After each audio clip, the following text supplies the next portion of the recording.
to sit more comfortably, and hopefully you have the handout for the session 5 of the Buddhist Concepts course.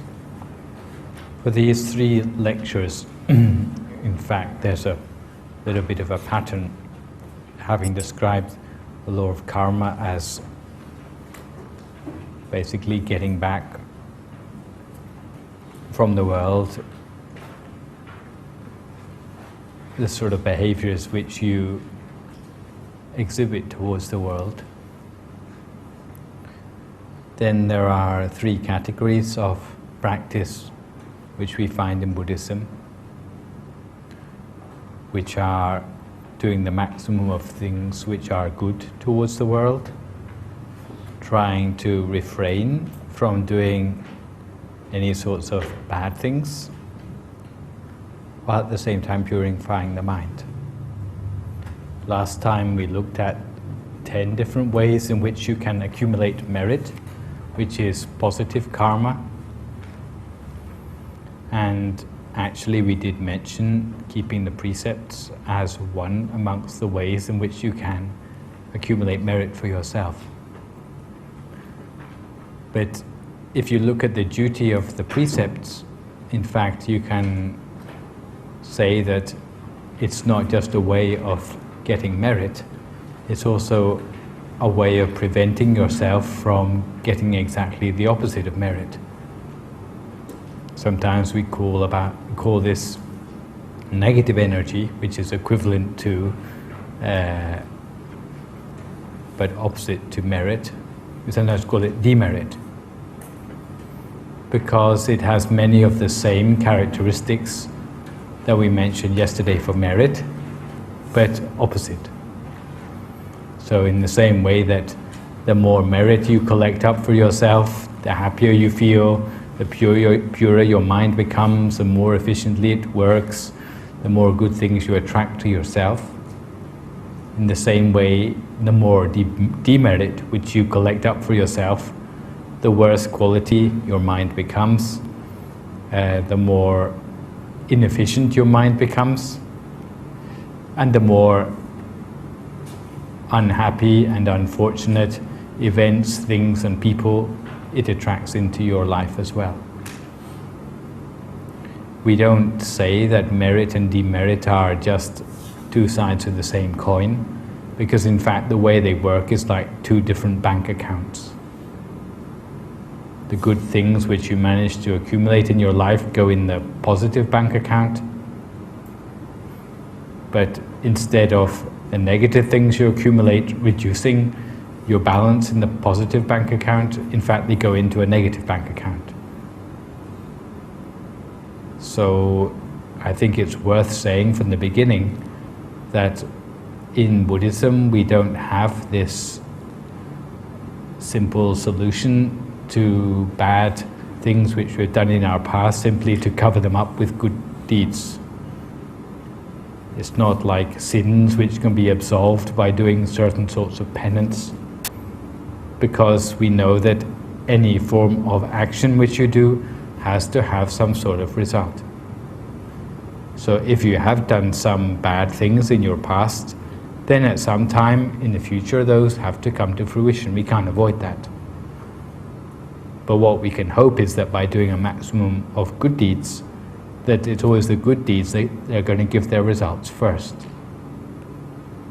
If you want to get rid of the bad things from your past, it's not that it's hopeless in Buddhism, but we have the principle known as a dilution effect.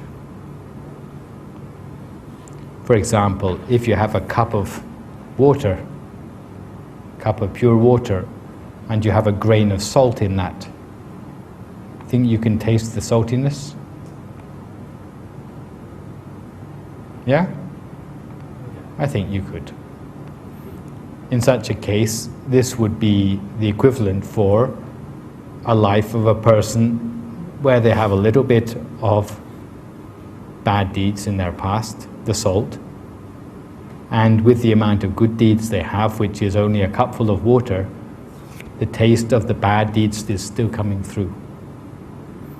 However, if you top up the water by pouring it into a bucket and filling up the bucket full of water, still 1 grain of salt in there, do you think you could still taste the saltiness? Well, if you had a good tongue, maybe you could, okay? Maybe it would still be detectable. In the same way, a person who does yet more good deeds, they dilute the effect of the bad deeds still further. The bad deeds are still there, waiting to give their results, and some of the taste may still come through. But if you were to pour your bucket of water with its grain of salt into a water tank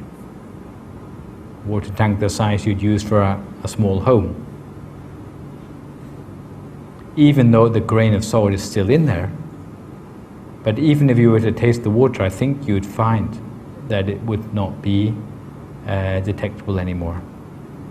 And this would be the equivalent of a person who knows that they have some bad deeds in their past, but tries to do the maximum of good deeds. Doesn't make the grain of salt go away, but it makes the relative effects of the grain of salt so small that it's almost as good as it not being there at all. So in Buddhism, we don't have ceremonies for getting rid of our bad deeds from our past. That is a simplification for what can happen. But what we do recommend is that people do a maximum of good deeds. And in such a way, the relative proportion of bad things which we may have in our past becomes insignificant. Okay? So basically what we have the precepts for is as a simple way to remember to avoid doing certain sorts of bad behaviors which are particularly damaging. We know about the 5 precepts, and we know that although there are many things which are not positive, good things to do in life, not wholesome things to do, but if we can remember these 5, then it covers more or less all of the important ones. What I think maybe it's useful to expand on a little bit is exactly why keeping the precepts is useful. Because you may have heard that the precepts are not like commandments. Can you remember how we said they're different from commandments? What happens if you break a commandment? Yes, sometimes damnation.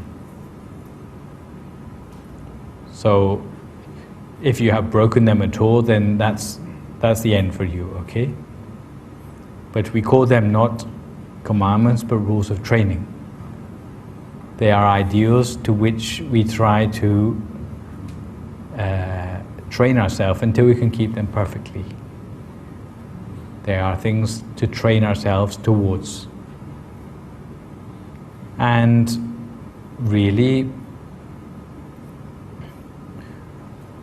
you could say that any form of rule is something which helps you to learn about yourself.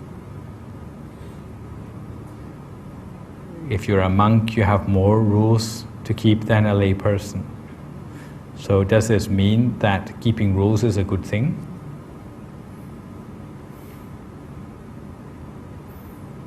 Well, it must mean that you have to concentrate harder. For example, if you are a normal layperson in your everyday life, normally you try to keep 5 precepts. It's a basic minimum. If you go on a meditation retreat and you're trying to train yourself to have a higher quality of mind, usually try to keep 8 precepts. So there's more rules involved. If you're a monk, then you try to keep 227 precepts. To keep rules is something which is found in all spiritual traditions. And normally, rules help you to become more aware of what you're doing. So whether they are rules which are sensible or not, simply having rules makes you more aware of what you're doing. Some philosophers have even gone as far as to call it the rule of limitation. Once you draw the line about what behaviors are acceptable, then it helps you to make your life more meaningful, because you have to look more carefully at the things which you're doing. So part of the meaning of the rules which we have as rules of training is to increase our level of awareness, particularly in the things that we say and the things that we do. Some of the rules in themselves help to prevent us from doing things which may cause seriously bad karma. And they would come into the same category as wearing shoes of the wrong size. Because if you are to do certain sorts of behaviors, even by mistake, then they end up bringing suffering to you in the future. So what we mean by good and bad in Buddhism doesn't mean that there's a little invisible man somewhere who is making a decision about what you're doing, whether it's good or bad. It's not necessary for that. We talk merely in terms of the natural consequences of the actions.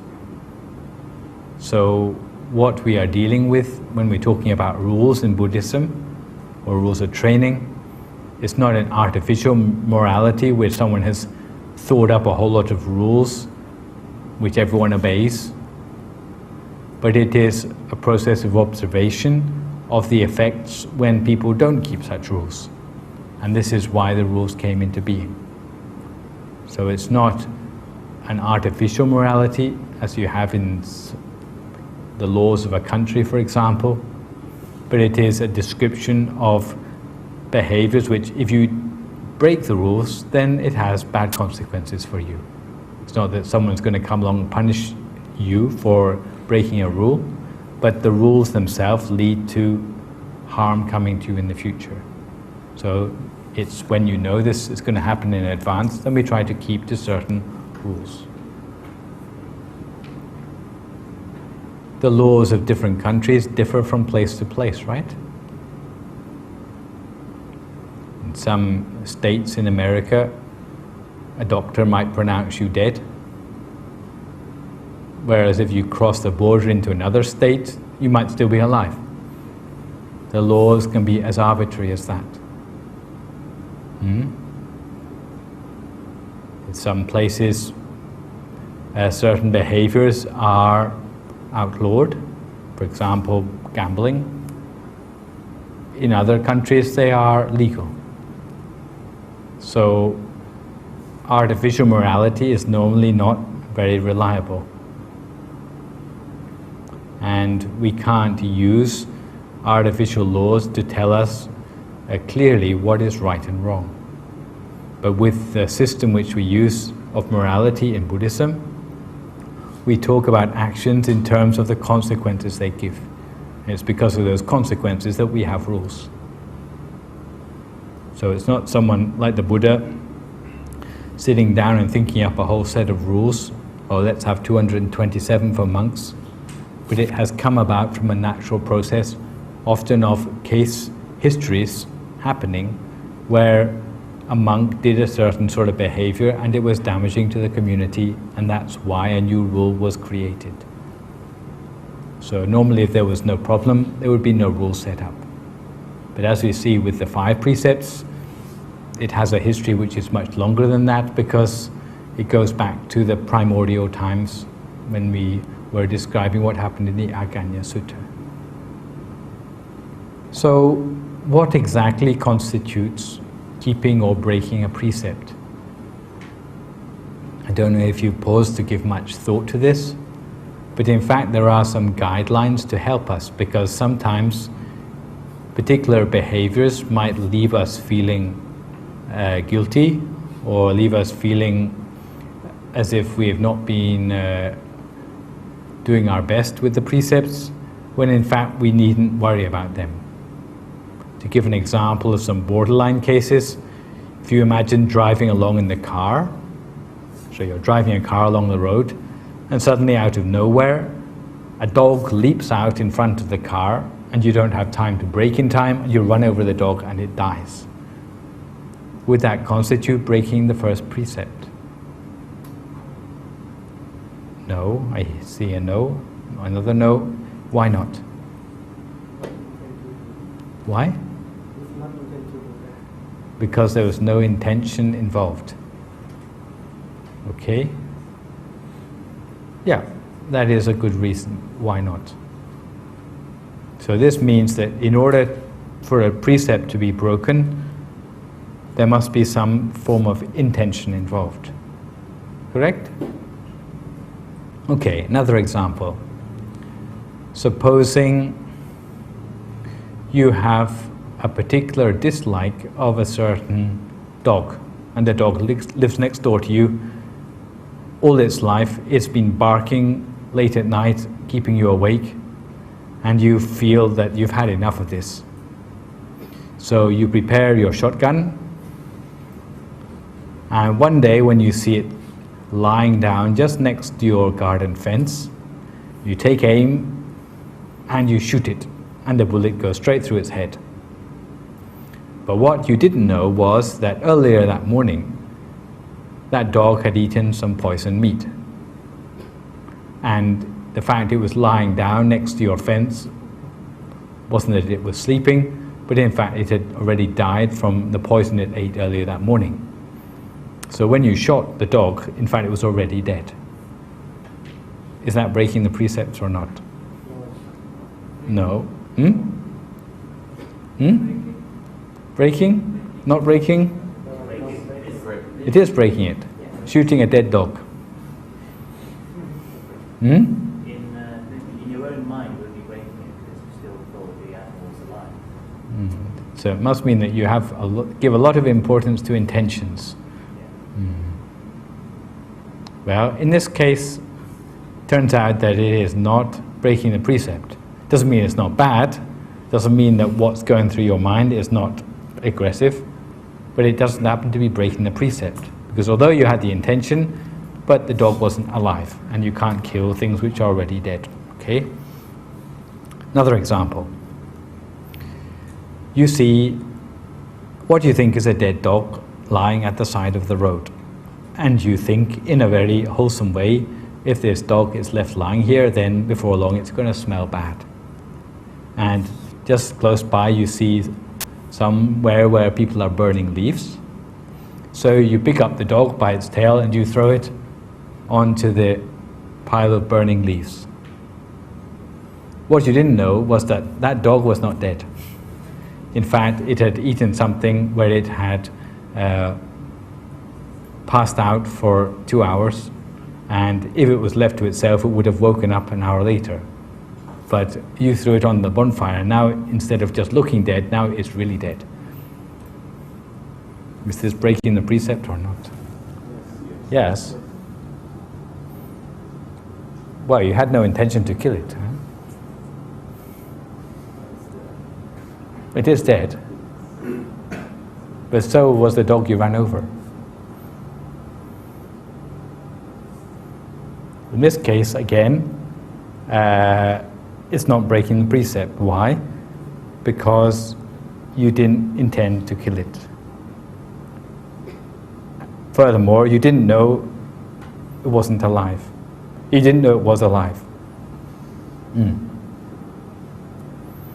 One last example. The dog is really alive, okay? And it is lying asleep just by your garden fence, and you aim your shotgun, but because you're not very good with a shotgun, when you shoot the dog, you just shoot a few hairs off its ear, and you didn't actually miss, you missed the dog. All it missed was a few hairs from its ear. But you really intended that that dog should die. Is that breaking the precept or not? No. So a dog just gets a surprise, that's all. Well, these are examples designed to test your understanding of what we mean by the precepts. And in fact, even for the first precept of of killing. There are 5 components which need to be fulfilled before you can say that it is truly breaking that precept. Firstly, the victim, like for example the dog in this case, must really be alive. If it's not alive, then you can't kill it, okay? Secondly, you must know it's alive. So for the bonfire example, you didn't know it was alive. Thirdly, you must have the intention to kill the victim. We have examples of things like a monk sitting down on a chair which is pushed up under a table. But what the monk didn't know was that there was a baby on the chair, and the baby got crushed to death. In such a case, the monk would not be guilty of murder. Fourthly, that there must be an effort made to kill the victim. Fourthly, the victim really must die. Okay? If you don't have all 5 of these components, then the precept is not broken. It doesn't mean that it's not bad. It doesn't mean that you are not earning any demerit for yourself, but it's what we would call soiling your precepts, or your precepts not being pure. But it's not as bad as breaking the precepts.